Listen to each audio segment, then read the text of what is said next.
Hi everyone!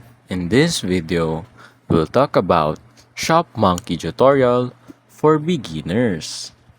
First step is on logging in. Go to shopmonkey.io, use your email and password, and if you're a new user, accept your invite from the shop and set up your password.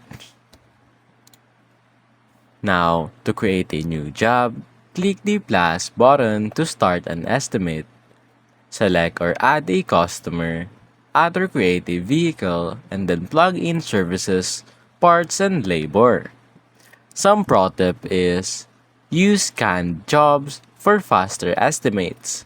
Job templates like all change, break jobs, etc. Now, send the estimate. Click send to email or text the estimate to the customer. They can approve it online, easy and fast. Once approved, hit convert to work order.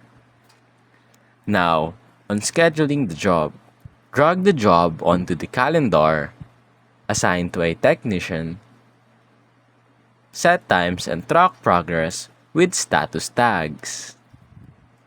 Now on working the job, techs can clock in, out, and add notes, photos, and inspection results. Update the job status, either in progress, on hold, or done. Next, on invoicing and getting paid. Convert job to invoice, then send it to the customer. You can accept payment via cash, card, Apple Pay, etc. On managing customers and vehicles, view full history of repairs, see estimates, invoices, notes, and past jobs. Makes repeat business super easy. Next, use the reports. Navigate to reports to view daily sales, profit margins, tech performance, and top customers. Now, on communicating with customers, use the built-in messaging tool, send updates, approvals, and reminders to your customers.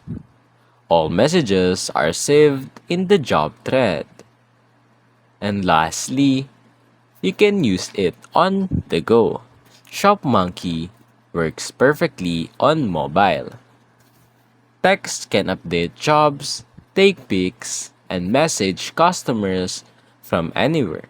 So, download this Shopmonkey app on your phone devices to make it easy. And that's basically it.